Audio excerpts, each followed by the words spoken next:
What's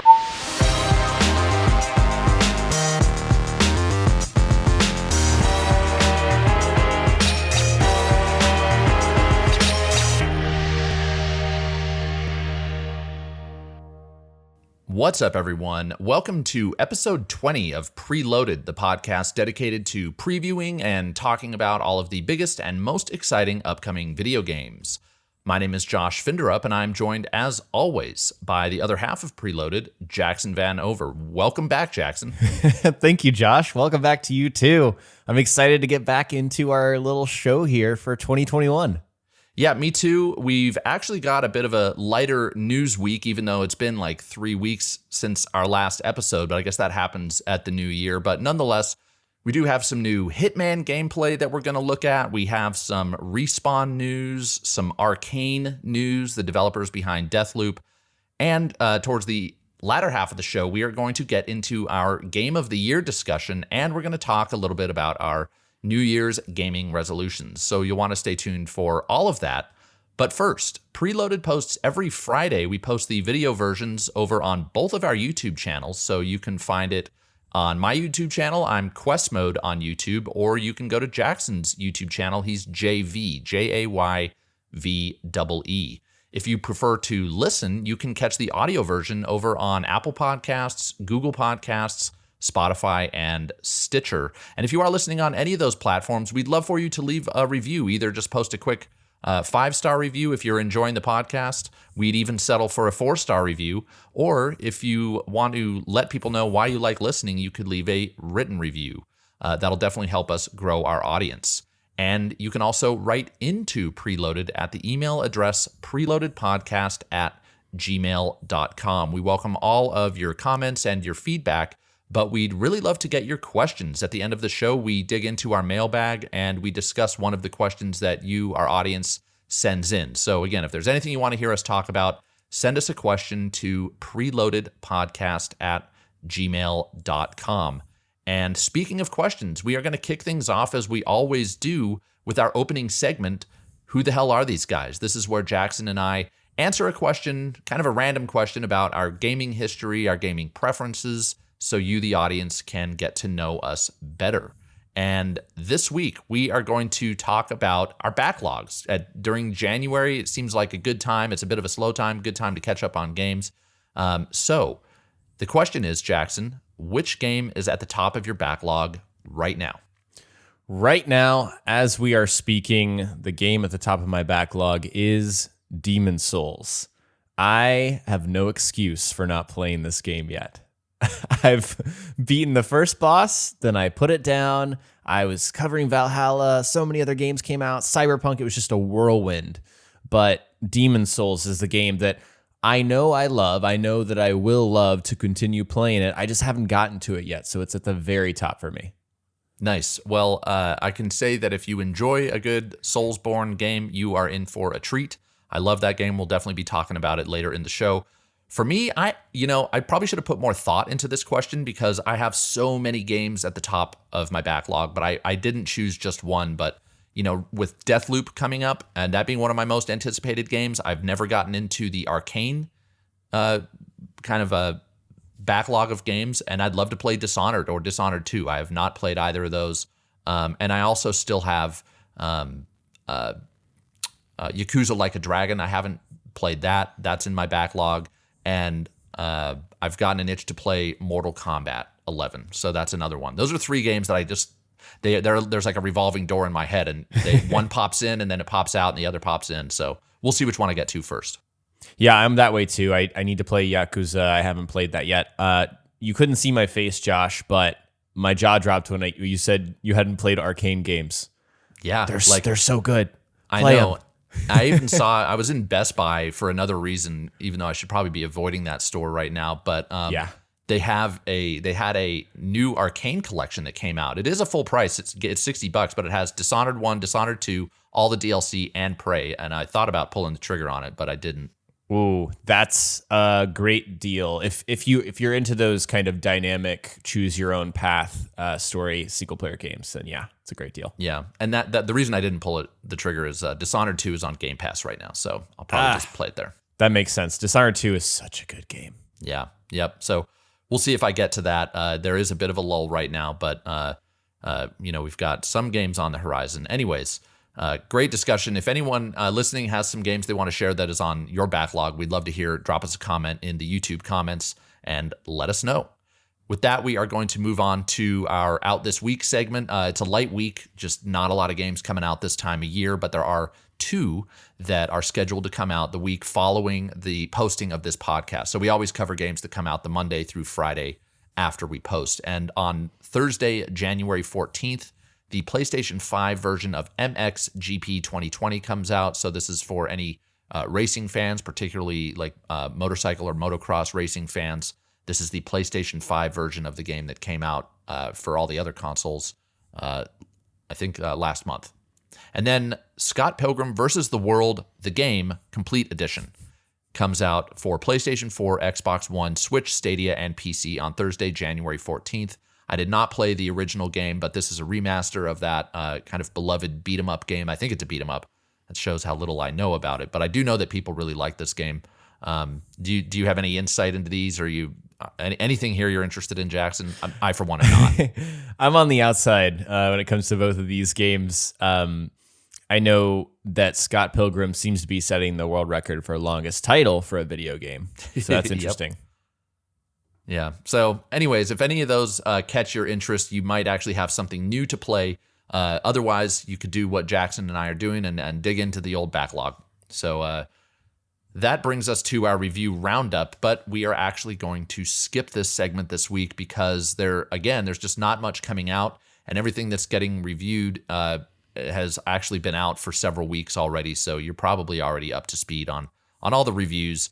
Hopefully next week we'll be back. We'll probably be talking about Scott Pilgrim and maybe another game or 2. But with that, we are actually going to already be taking our first break. And when we get back, we're going to get into the week in previews.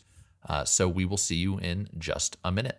Welcome back. We are now going to get into the week in previews, and we are switching it up a little bit with the new year. We are going to highlight from here on out in this segment our top 5 stories of the week. And this really will let Jackson and I keep the podcast a bit tighter, and it will hopefully make for more interesting discussion because we're going to be highlighting the stories that we are the most passionate about and that we feel will resonate the most with you, our audience. So we'd love to have your feedback on this. If you like the way we're doing things, let us know. Again, drop us a comment or even shoot us an email. But without further ado, the first story of the 5 that we are going to talk about this week is the Hitman 3 Game Informer story that was actually published, at the end of last month, but they just had a ton of information about Hitman 3, and in that this is probably the biggest game coming out this January, we thought that it might be good to cover this. So, Jackson, I'm just going to rattle off some of the stuff that I found most interesting. I did do a lot of research here because I just posted a video on my channel that talks about the 11 kind of cool gameplay details that I discovered. But here's what I found interesting. One, they revealed a new location, which is Berlin, Germany. If you've been following the game, you know that the other 3 that they've talked about are Dubai, England, and China. There's a kind of a cityscape that you're going to get to explore in China. Anyways, there's a new one in Berlin, Germany, where you get to explore I don't know if it's abandoned or repurposed nuclear power plant. So that's kind of cool. Next, they talked a bit about the camera. We all knew that there was a camera in the game, that's a new gameplay device that you'll be able to use to hack things, but it'll also be retrofitted into Hitman 2, where you're going to actually have these photography missions. We don't know what they're going to be, but you'll be able to take pictures in Hitman 2 and somehow complete these photography missions. Then there are new puzzle elements, like, for example, these the keypads in the game are no longer just key cards that you swipe. You'll actually have to find passwords, which we've seen in other games, but it's kind of cool when you have to, like The Last of Us 2 did this, where they had those safe combinations that you had to find in the world. I thought that was really cool. And levels will now have shortcuts, kind of a la the Dark Souls games, where you will have ladders, for example, that you can see, but you can't access. You have to get to the top of the ladder somehow to drop it down. And then what's cool about this is those will be open for all future runs through the level. So if you've played Hitman, you know that there's a ton of trial and error in these games, and that'll be super helpful. And then another kind of fun thing is that your save data will carry over from Hitman 2. I know a lot of people were asking about that between Hitman 1 and 2. I don't know if they ended up doing it, but they are implementing that for Hitman 3. So that was a lot of talking about that. What are your thoughts here? I've loved everything that Game Informer has put out there for Hitman 3, and it seems like there are some really good vibes surrounding Hitman 3. A lot of people are really excited for it, and it does feel like a culmination of this entire series. And every single little tidbit of information Game Informer puts out gets me that much more excited. And we've talked briefly about the game before now, but it looks gorgeous. It looks really fun to play, and most important of all, it feels like it's giving us a ton of tools to be creative. And so that's what I'm really excited about with this game. Yeah, me too. Yeah, the creativity that you can put into how you execute, pardon the pun, these levels is really what makes them special to me. And yeah, I'm really excited that the hype levels, like you said, are pretty high. And I think that this is just another example of a game that could have probably justified a release in the fall, but they are going to, I think, just eat up the January sales because there's nothing else to play that's new, and people love this franchise. So I wished that other games would kind of follow suit and do the same thing.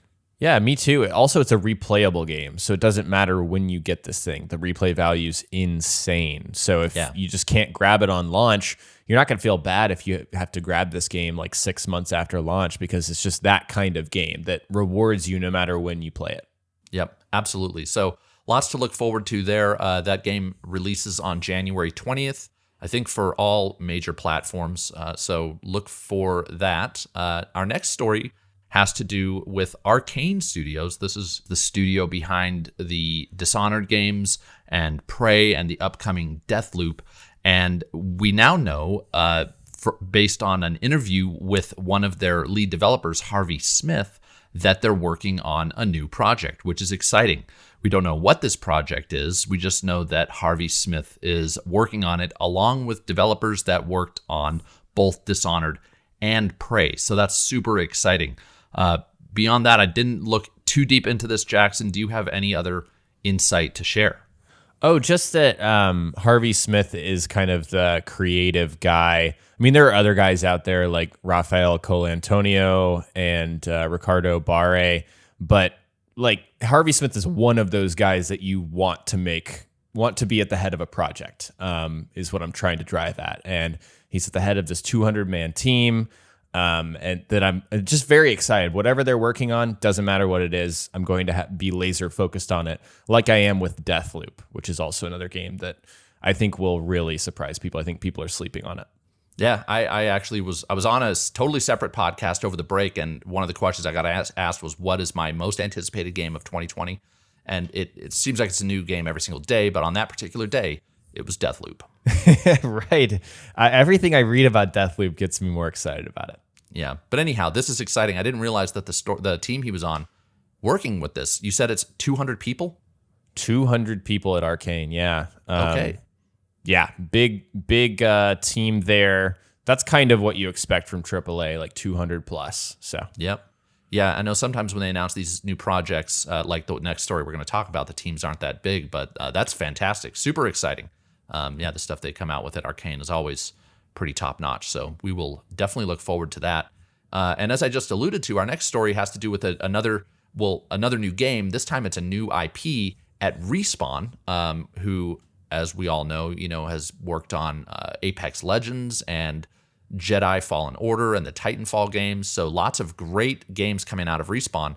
But this story popped up after a job listing was posted for a generalist software engineer that is working on a game that will, quote, enable adventuring forever. So it definitely sounds like some sort of live service game, which we know based off of Apex Legends that Respawn, they're one of the few studios who's really pulled off a live service game almost flawlessly.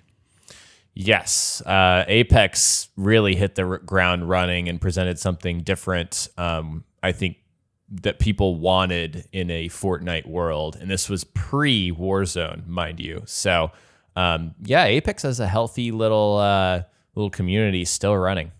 Yeah, so if this game that they're working on is, it says it enables adventuring forever, which does sound a bit more like a like maybe a single player experience. I shouldn't say single player, but more of like a narrative adventure type game rather than like a multiplayer shooter. But Right. does sound exciting. And then the post did have in the URL. I noticed you go to the URL and it says that the as part of the URL, which is weird, that it is a small incubation team. So that to me indicates that this game is pretty far off in the distance. And we do know it's a new IP, so we shouldn't expect like Titanfall 3 or Star Wars Jedi Fallen Order 2. That's not to say we shouldn't expect those from Respawn. That's just not this game. Exactly. That's important to note.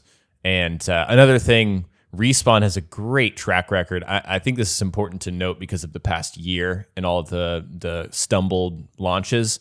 Respawn has a great track record of putting out games when they're ready. So don't expect this game to be rushed out. It's probably pretty far away, like Josh said. Yeah. Respawn is like they're kind of an anomaly. They seem to have a really good track record of putting. Although there were some bugs and whatnot, technical issues with Jedi Fallen Order, I suppose. But that game, was great when it launched. But yeah, with what they did with Apex Legends, it was all very anti what we would expect, at least what I would expect from a studio owned by Electronic Arts. Yes. Shots fired, but yes. Yeah. So cool. It'll be interesting to see what we hear about this, although it might be a while before we do, but always exciting to hear what Respawn is up to. Next, we got some not so great news, but I guess it depends on how you look at it. Outriders was delayed to April 1st. And I am going to kick this over to you. I think you have a bit more familiarity with Outriders than I do. So take it away, Jackson.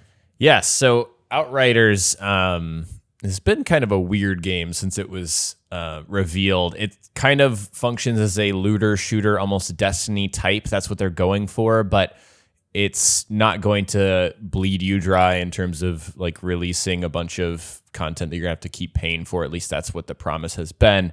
Kind of got off topic there, but Outriders, looter shooter, next gen kind of experience that feels a lot like Gears of War or Bulletstorm. Original date was February 2nd, and I really hadn't seen much about this game over the last month or so. So the dev, People Can Fly, said that they're delaying the game. They're going to spend the extra time fine-tuning it and focusing on delivering the best experience possible. They also said that a free demo is coming at the end of February 25th, that'll feature the first few hours of the game, and you can play it with all 4 classes, which is great, both in single player and co-op, which is fantastic, and the progress in your characters will carry over to the full game. This really reminds me of Destiny's beta, and I'm talking about 2014, way back when we were testing this new dynamic looter shooter. Different situation, obviously, but I think this is a great move for Outriders, and I think it's a game that might have disappointed if it came out February 2nd, if I'm being quite honest. And I also think this represents an opportunity for a developer and a publisher to do the right thing and wait until their game is ready to put out. People are already learning from December 10th and everything that went down with Cyberpunk. So, yeah, it makes me wonder if prior they were looking at the game and saying, yeah, it has some bugs, but we know that you can kind of skate by with bugs like this, and that you can get away with releasing a game in this shape. But then they saw what happened with Cyberpunk and said, nope, let's pump the brakes. Let's make sure this is more polished. I have no insight into whether or not that's what happened, but I do wonder if there were any discussions like that. Sure, I think that's always part of the conversation. Yeah. Games are never perfect, and we always think that's a goal, right? Obviously, every dev wants their game to be as good as possible. No one's ever arguing that, but it's a matter of, is it worth it? And they decided, no, it's not worth it to push this game out. So bravo. I think that's not an easy decision to make, to delay a game 2 months, and they did it. So yeah. I'm looking forward to that. Yeah, that's it. You're right on there. And one interesting thing before we move on, I did look at, this was announced on Twitter, and I did look at some of the most liked comments beneath their announcement on Twitter. And one of them was, just make sure it's ready when you launch it. I think it was even more strongly worded than that, like, don't release this if it's not ready. And it's kind of the opposite sentiment that we might have gotten, 6 months ago, where people would just have been disappointed that there's a delay. It seems like now there's like a very, there's just kind of this I don't know what you would like call it. A paradigm shift of how Yeah. people think about delays. I totally feel that too. That people really just want the game to be ready when, or launch when it's ready. So we'll hope that that's what happens here. And yeah, so April 1st, April Fool's Day, we will hopefully all be able to play Outriders. Yes, hopefully. Yep. A game that's coming out a bit sooner, the other kind of big January release, The Medium, got a big 14-minute gameplay video. This is our next story here. And, I just watched it this morning. I knew that this popped a couple days ago, but I just watched it for the first time this morning, and I am super into this game. I cannot wait for this game to come out. It's an Xbox Series X and S exclusive, so one of the few next-generation exclusives coming out, even that we know of this year. And this really looks like an old-school survival horror experience with kind of a new multi-dimensional twist. It's got that fixed third-person camera angle. The camera does move at times, but it's not like the over-the-shoulder camera we got in the Resident Evil remakes. And it also looks to have these stealth sections where you're creeping around these almost invisible monsters that gave me some serious Death Stranding vibes. Yeah, I got that too when I watched this gameplay video.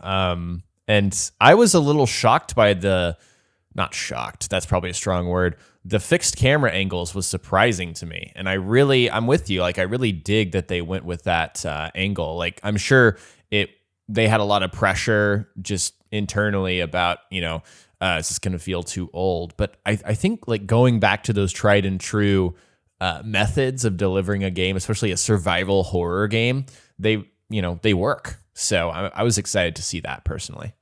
Yeah, and I know that this game, I've read some interviews about it, and they were heavily inspired by Silent Hill, which had those fixed camera angles. Gotcha. And I think they're going to potentially, if the gameplay holds up, I think they might have a hit on their hands, because there's been all those talks about people wanting a Silent Hill remake, and I think that this is the closest we're going to get until we hear something on that front, if anything, to like something that feels and plays like those old Silent Hill games. So I'm really excited for this. I've really got my fingers crossed for it. Me too. And like you said, I like the multi-dimensional, like split screen twist. This game is doing. It's also like pushing the envelope in certain ways, like that specifically, and using the tech that we have with next gen. So I'm very excited about that aspect too. Yeah, if there's one thing I wonder about, it's how they're handling this split screen gameplay. I couldn't tell in the trailer if that's just for the trailer to help tell the story of how this game is going to work, or if we're actually going to be able to see both dimensions at once as we play the game. I think we might. And that's the only thing I don't know how it's going to play out on our TV screens or computer monitors when we're playing. Is that going to be distracting to have two dimensions to look at once? Or is it just going to switch between the two? I don't know if they've actually said that. Very well said. I have the same questions. We'll have to see. Yeah. So anyways, The Medium comes out. I think I should have put this in the doc, but I think it's either January 28th or 29th that it comes out. I want to say 28th. I'm going to do the quickest Google search you've ever seen. It's the 28th. 28th. So look forward to that. That and Hitman. Those are the two big January releases. So with that, that wraps up our week in previews. Again, we are highlighting our top 5 stories of the week from here on out, but we are open to your feedback. So let us know if you dig this new format or if you prefer the way we were doing it before. We'd love to hear from you. Moving on, though, we now have our Game of the Year discussion. This is something I've been looking forward to for a long time. It was really tough to pare my list down, but I have, per kind of how you did it, Jackson, I followed your lead here. I have 5 games that definitely made my definitive list, and then I've got some runners up. But since I, as always, feel like I've been doing most of the talking, I thought I would kick this over to you. I don't know if you want to go one by one and just pinball back and forth, or yeah, let's do that. Let's pinball back and forth. So I will starting with 5. Starting at the bottom and moving up. I will kick it over to you, and then we'll go on with mine. Awesome. Perfect. Okay. So this number 5 was actually kind of tough for me to hammer down. But when I thought more about it, it made sense to me. And for me, number 5 is Doom Eternal. And it's a game a lot of people they've forgotten about because 2020 was 5 years long. Doom Eternal came out on the same day that Animal Crossing did, and it was very wholesome coming together. But Doom Eternal for me represents some of the best fast-paced FPS combat I've ever played, which is like saying a lot. Doom 2016 was fantastic, but what Doom Eternal really did to me was kind of blend in the difficulty element that I got from other franchises that I love, like the Soulsborne games, like the Demon's Souls remake. It really felt like it incorporated two different, parts of my gaming habits and preferences, the FPS and the really hard difficulty, into just the most heart-pounding, action-packed video game experience I had this year. It was absolutely Doom Eternal. It's not even close. And I just love everything about the design elements that they went with, the whole treating combat like a chessboard with enemies being different pieces and offering different ways to counter them, and sort of figuring that out in your mind, but on the fly. It just asked a lot of me mentally, and like with my reaction times too. And it felt like it was worth it. The entire experience to me felt worth it. Plus, I love kind of the dark vibe and aesthetic of these new Doom games. I think that id really nails it with these new games. So for me, as an action game, Doom Eternal had to be on my top 5. Yeah, I echo everything you just said. I'm not going to speak too long about Doom Eternal because it's also on my list. I'm just going to spoiler that, but and I won't talk about it too much then. But I completely agree with you. Doom Eternal. Actually, why don't I just get into it now? So I do completely agree. Doom Eternal's fantastic. My favorite, just pure action game of the year. And adding on to what you said, I love the harvesting of resources. They call it the Doom dance over at id Software. I thought that was a great way of putting it, where you have to balance.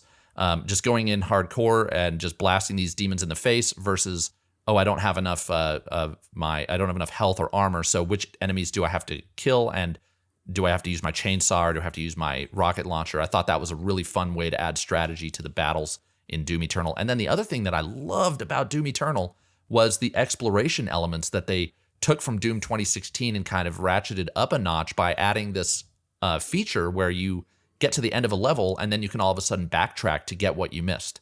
I loved that. And it made each level feel much more like this scavenger hunt. I love exploration in my games, and Doom Eternal did it, I think, better than any first-person shooter that's not an open world game. It's very linear, but they managed to get this exploration element down. I love Doom Eternal. Fantastic game. Awesome. Agree with everything you said. And it made me forgot to talk about audio. The music is fantastic. It's just delivers so much in terms of how I feel when I'm playing that game. Just so hectic. And I also appreciate the fact that it's an FPS that makes you be aggressive. You are rewarded for being aggressive. Yeah. You're not hiding behind cover. You're not using cover-based shooting, which I just get bored of. I mean, Call of Duty is the prime example of that. I love what Doom Eternal does for FPS. Yeah, me too. So great pick. Moving on to my fifth game on my list is Final Fantasy VII Remake. And, when I initially played this, I was like, wow, this is my game of the year. But when I look back on it, I feel like that the gameplay of this game, the combat was great, but the missions that you did in between the real story bits felt a lot like filler. So that's why it's not higher on this list. But the reason it made the list to begin with is the storytelling here. I feel that Final Fantasy VII is a game that I, like many people, have a lot of nostalgia for. I loved it when it came out on the original PlayStation way back when, and they nailed the feel of the game, the storytelling of the game, and the characters. For one, when the game opened, one of the two games that brought me to tears this year, just after the opening, I was like, "Yep, that's Final Fantasy."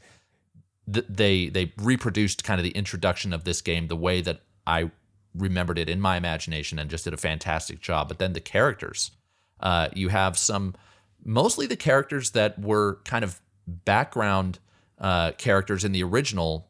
So for those who maybe don't know, Final Fantasy VII Remake takes place over only the first 7 hours or maybe even 5 or 6 hours of the first game. So because of that, a lot of the characters that they were able to really dive deep into in the second, or the remake, were just in the game for a very brief few moments in the original, but they nailed them. And I wish I could talk spoilers here, but I won't. There's one character in particular who is just super charming. I loved spending every minute around her in the game, and then there's a big plot twist, and it's just it's a moment in the game, and just really hit me hard. And yeah, I that's the combat was cool. Oh, the other thing about Final Fantasy VII Remake is the way that they it's a remake, but they take certain liberties with the story, and they have these characters called the Whisperers, I think they're called. And every time something happens in the game that didn't happen in the original, these Whisperers come in and change it back to the way it was. I think I'm remembering it correctly. And it's this really cool way of Square Enix to change the story in ways, but stay true to the original. It was actually genius the way they pulled that off. And again, I could get into spoilers, but I won't. But if you played the original and then you played the remake, you know what I'm talking about. Awesome. Lots of talking there. Yeah, no, I see. This is one of my gaming blind spots, but I do know, generally speaking, that so many people enjoyed Final Fantasy VII Remake this year. So it's awesome to hear that it made your list. Nostalgia is awesome, but it also sounded like a great game. Not just a nostalgia fair there. Yeah. The gameplay was a little lacking at times, but the storytelling kept me hooked throughout. I think I spent like 50 hours playing this game. Loved it. Awesome. All right, I'll continue on my list. So number 4 for me might be surprising for some of you to hear, but the fact that it's this far down, for me it is Assassin's Creed Valhalla. But I do want to preface this with the fact that 4 is high on a Game of the Year list. Yeah. I think it is. Especially this year. A lot of really good games. So to me, Valhalla, I've actually bounced back and forth, as I do with many games, on how I've felt about it. And more lately, Valhalla has felt like a game that actually does earn your playtime. And I'm not talking about the story. I think the story was way too long for reasons that we don't have time to talk about in this podcast.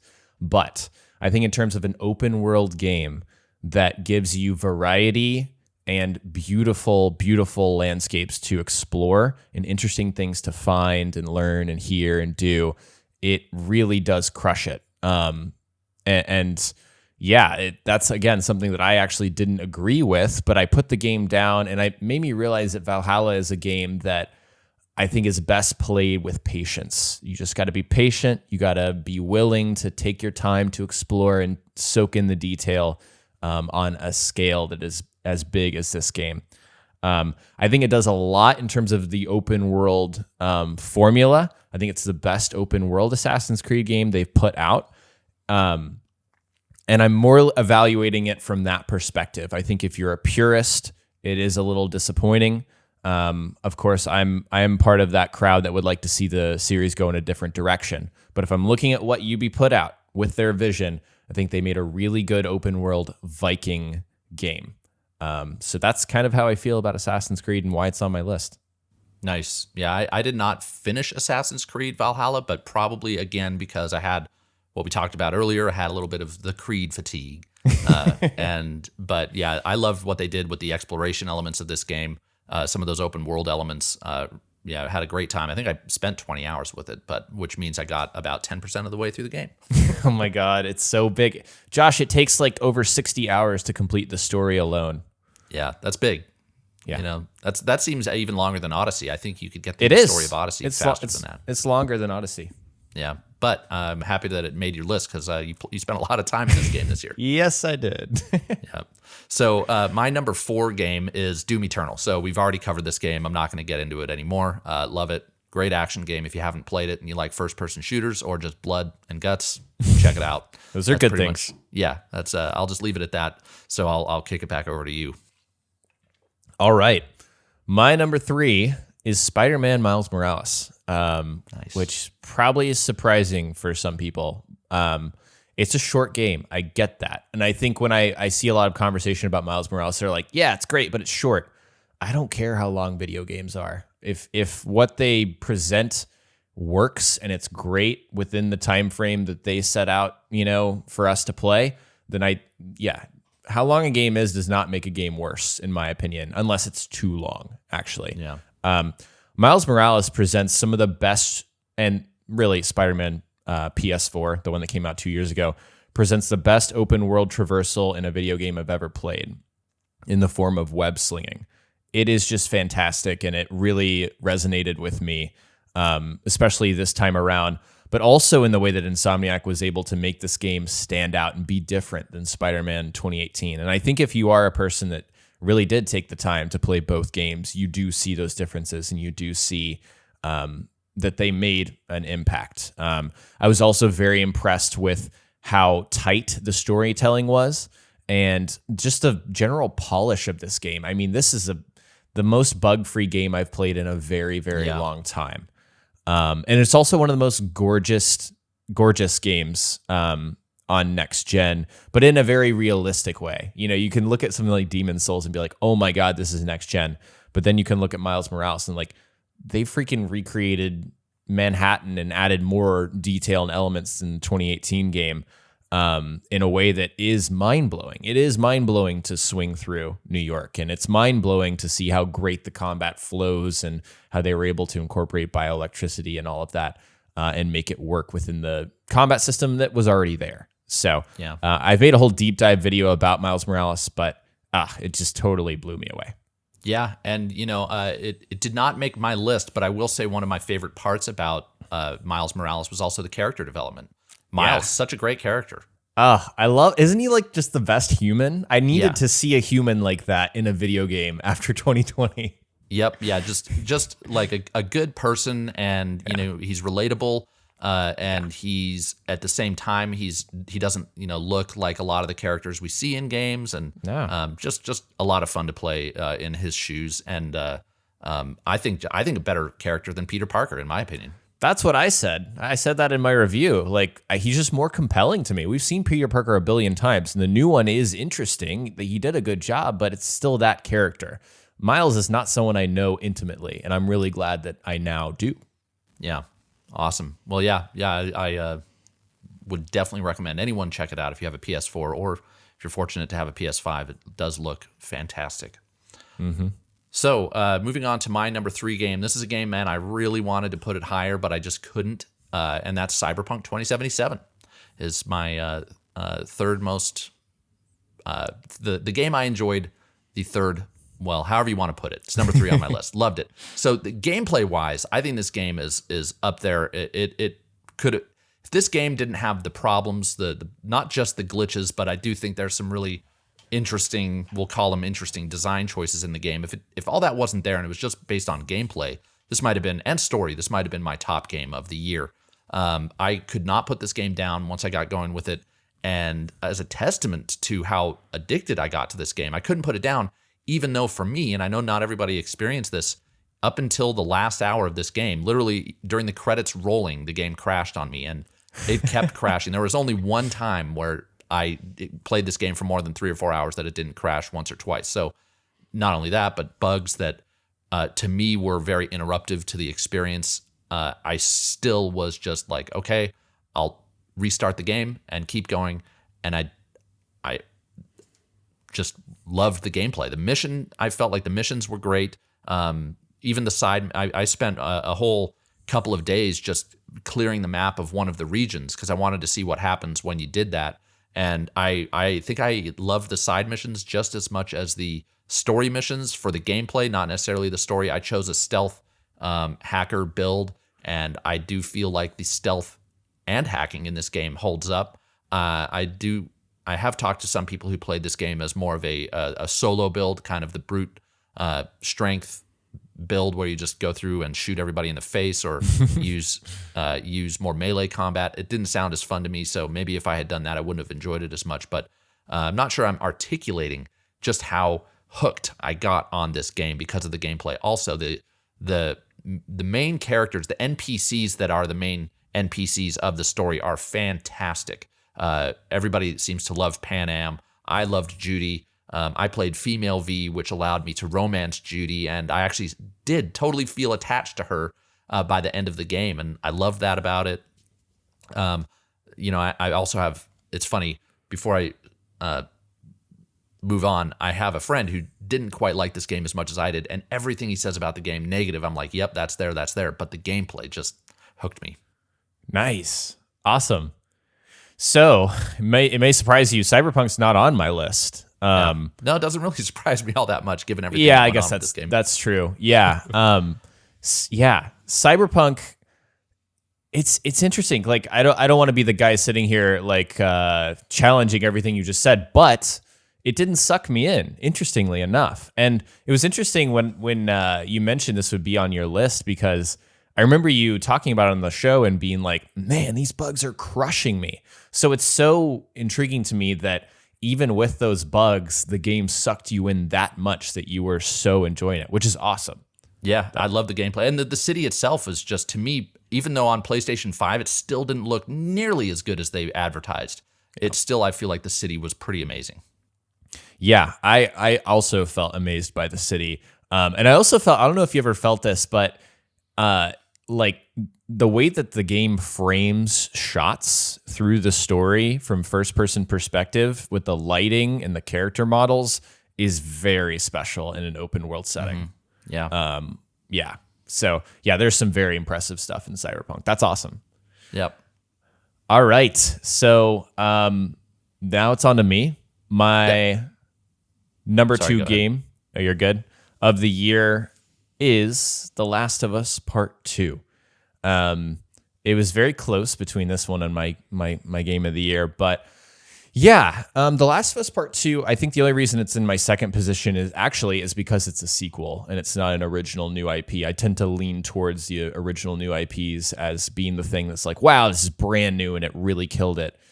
The Last of Us Part 2, however, deserves to be up here, and it deserved the Game of the Year award at the Game Awards, in my opinion, because it really challenged me as a gamer to kind of set aside my loyalties and to really allow the natural evolution of characters I loved to play out. And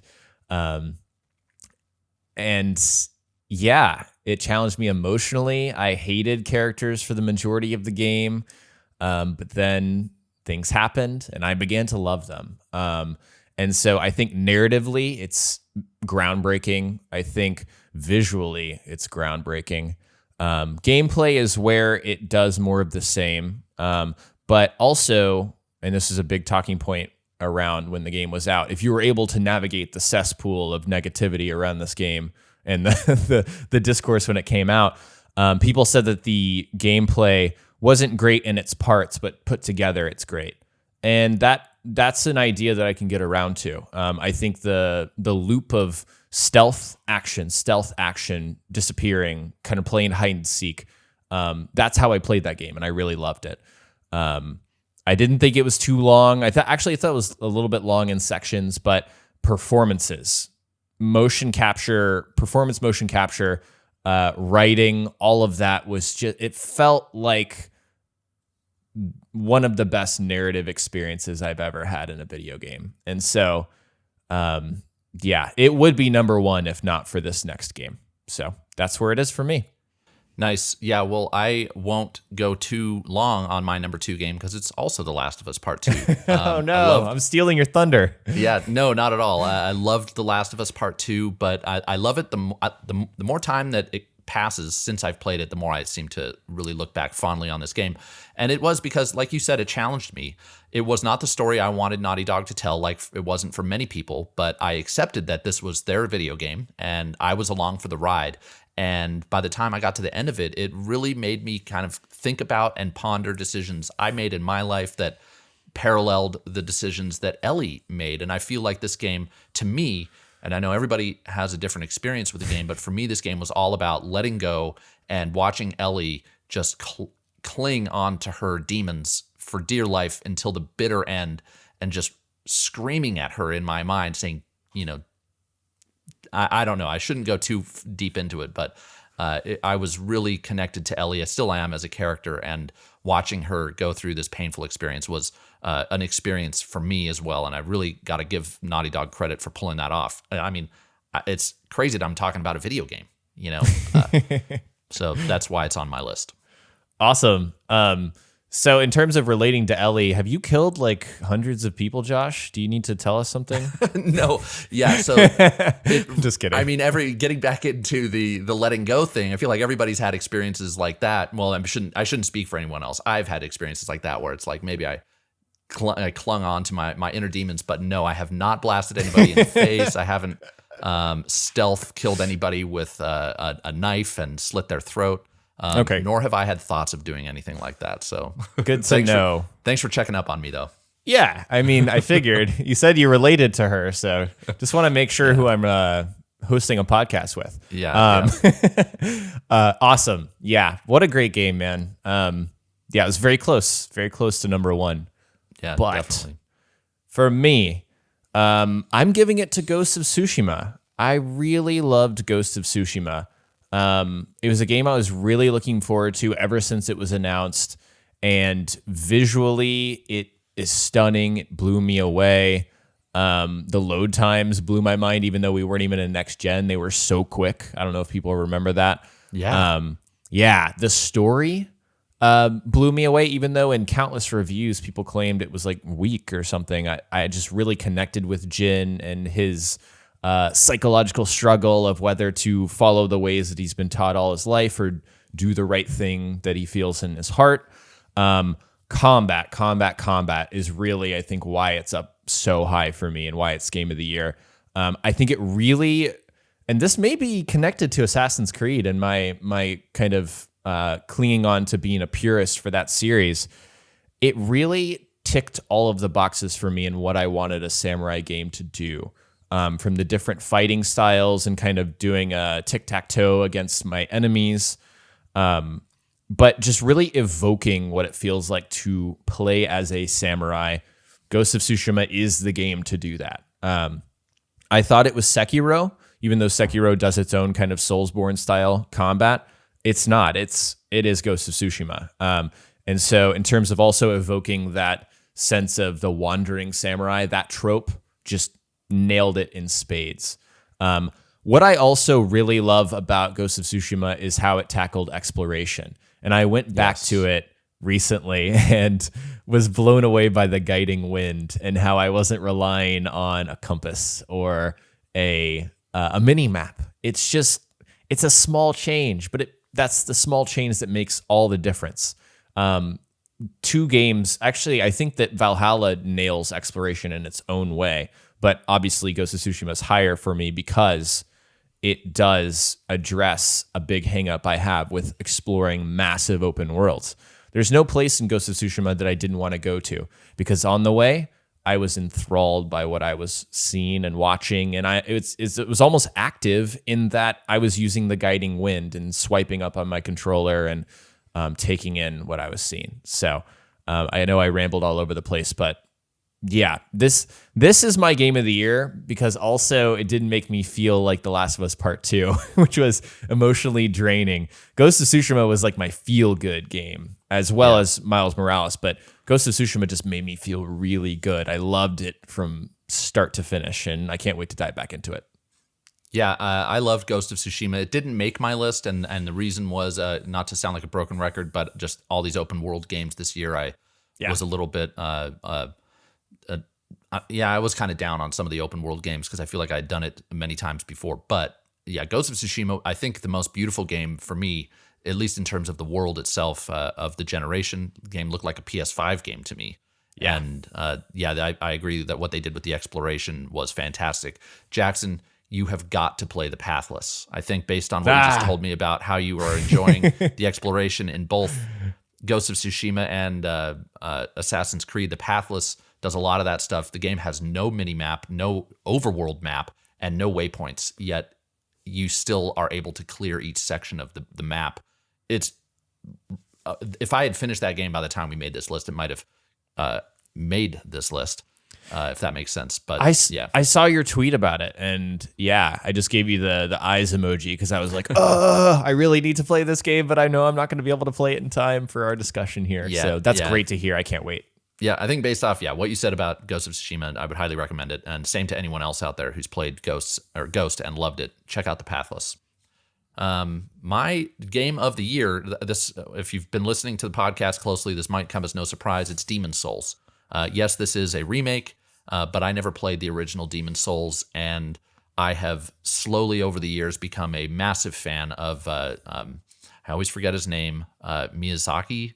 Yes. The guy who is the kind of mastermind behind these games. But, Bloodborne was the first one I got into. Sekiro was the second. And now Demon's Souls is the third that I have just completely fallen in love with. One of the reasons I really like Demon's Souls over the Dark Souls games, which I actually haven't really been able to get into, is the way that the world is structured. It's broken into these 5 different levels, which you explore individually, and you can do them in any order, which makes the game, to me, feel a lot more accessible and less overwhelming than the Dark Souls games. And the challenge is there, but I found this game to be less, I actually found it to be less punishing, and I think accessible is a great word. I would, if you're looking to get into your first Souls game, I would highly recommend Demon's Souls. Stick with it, because it does take some time to get used to, but very, very easy to get into. Then it is gorgeous. This game is absolutely stunning. It definitely looks like a next-gen game. I think that games are going to get far more beautiful than this as we move on, but if you want to know what a next-gen console game looks like, I think Demon's Souls is probably the best example we have of that. I don't really have a whole lot to add other than those things, but I found that of all the games I played this year, this is the one that I had the most difficult time putting down, and it's the game that once my workday was over, I was looking forward to the most getting back to and just putting in as many hours as I could before I went to bed at 3 or 4 in the morning. So fantastic game. Check out Demon's Souls if you like a challenge, and if you just like an immersive world just dripping with atmosphere. Can't recommend it enough. Awesome answer. I would have. It definitely would have been on my top 5. It might have bumped out Doom Eternal if I had played it. But I just need to get back and play it. I can't wait. Yeah. Well, that is our game of the year discussion. Anything you want to add to this before we move on? We're kind of pushing up against the end of the show here. Yes. I'm actually going to rattle off my honorable mentions just by name. Games I've played but didn't necessarily finish, but could have been in this list: Demon's Souls, like I mentioned, Hades, Warzone. Actually, I had a lot of fun with that game this year. Fall Guys, I will never forget my experience with that game. And then Wasteland 3 was a great RPG. Nice. Yeah, I've got some honorable mentions as well. Immortals Phoenix Rising, of all the open world games I did play, that one spoke to me the most. Ori and the Will of the Wisps, if you're into 2D, challenging 2D action platformers, and Metroidvanias, that's a fantastic one. And then Ghost of Tsushima, for many of the reasons we already covered, that game made my runner-up list. And I do just want to give a shout out to The Last Campfire. If you're into small indie puzzle adventure games, The Last Campfire was great. Astro's Playroom blew me away. And another game that I don't feel like got enough attention at the beginning of the year, Journey to the Savage Planet, I played and really enjoyed. Awesome. I played that one too. Yeah. So there we go. From there, we are going to move on and have a quick discussion about some of our New Year's resolutions when it comes to gaming. And this was a great idea for you to add to the show, Doc Jackson. And I do want to ask, what are your New Year's resolutions when it comes to video games? Okay. So for me, number one is to try more types of games. I think everyone knows what kinds of games they like, so we stick to them. Games cost money. We operate, obviously, in that ecosystem. But like, I have Xbox Game Pass. I have these other subscription libraries, and there's a bunch of indie games that I'm always curious about, but I never pull the trigger. So at the top of my list, my New Year's resolution, just try more different types of games. Go out of my comfort zone. It's funny you say that. That's one of mine as well. I had several, but I dove so deep into the games that spoke to me in terms of what I like, and that's mostly third-person action adventures, that, as you heard me say, I kind of grew a little tired of some of that gameplay. So I actually, like I said at the top of the show, I've had an itch to get into Mortal Kombat, a fighting game. I used to really like fighting games in my younger days, so I've thought of trying to get back into that and playing just, different types of games to diversify my experience, and who knows what I'll discover along that journey. So not to ride your coattails, but pretty much right there with you on that. The other one is just to manage my time better, so I spend more time playing games. Yes, that's always something I feel like I could do better. I have one little resolution to tack onto mine, and that's to not play content that I don't force myself to play things that I don't want to play. So it kind of goes hand in hand there. But like if I'm in, I will play everything in Valhalla because I am enjoying myself. But if I'm in an open world game and I don't want to collect everything, just don't do it. Like just don't. It's not worth your time. There's not enough time on this world to play games that you don't enjoy. Just play the ones that you do enjoy. Don't let that 100% call your name too hard. Exactly. All right. With that, we are going to get to the tail end of the podcast and take our second break. When we get back, we may talk about what we're playing. Not sure, Jackson. We might have a discussion about whether we do that segment. Anyways, we'll be right back. And we're back. And as I just said, normally we do our what we've been playing section here, but Jackson and I had a quick discussion, and we've pretty much covered everything that we've been playing in the last little bit. So we are going to move on to our mailbag because we have a really good question here from Ricardo. And before we get into it, you can send us your questions to the email address preloadedpodcast@gmail.com. So if you want to hear your question discussed on next week's show, send us an email, and we'll look forward to reading all of your questions. We do read them all, and maybe we'll pick yours next week. So Ricardo writes, should Cyberpunk have been more like a Deus Ex or BioShock? The atmosphere may be strong, but the overworld overall is half-baked and often just feels like set dressing. You have cops that do nothing, NPCs that act like zombies, areas that feel too samey, poor vehicle handling, and a colossal lack of dynamism in general. Why have an open world if said world is clearly just a static backdrop for the storytelling? Do you agree with the idea that it would be better as a BioShock or Deus Ex style experience, or are you more happy with it being an open world? So it sounds like basically, should it have been more of a single player, more of a linear experience? And again, Ricardo, thank you for the question. But again, these are all definitely his opinions. My opinions are different than yours and than anyone else listening to this. But he does make some good points here. At least I feel. What are your thoughts, Jackson? Ricardo, yes, I agree with the general sentiment that you're putting out there. Actually, I do feel that the format suits Cyberpunk, and I think if they kind of went in a little bit of a different direction, it would have worked more for what they were doing. But I do agree with you. I expected a little more dynamic, genre-pushing game out of Cyberpunk. And I think in a lot of the ways that you mentioned, it fell short. And for that reason, I think it could have been better as a more linear experience, especially the storytelling, because a lot of the story is just linear. So, yeah, I agree. Yeah, I would love to see what CD Projekt Red could do with a more focused linear experience, and I do wish that that development for Cyberpunk had been more focused, but I don't. It's funny, for the reasons I mentioned earlier on the podcast, why this made my Game of the Year list. A lot of the activities in the game that I loved so much were the open world activities, so I'm happy that it was open world, but Ricardo, I would, like I said, like to see what CDPR could do with more of like maybe a linear, more, I want to say Naughty Dog-esque experience, or something like BioShock or Deus Ex would be interesting. So thank you for the question. Again, if anyone else wants to hear us talk about your question, write into preloadedpodcast@gmail.com. And with that, we are going to wrap things up. Before we do, just want to remind you that if you are listening on any of the audio platforms, Google Podcasts, Apple Podcasts, wherever, we'd love for you to rate us, leave a review, let us know if you are enjoying listening to the show. And with that, we are back on schedule, so we will see you next week. Thank you so much for listening and tuning in. Bye, guys.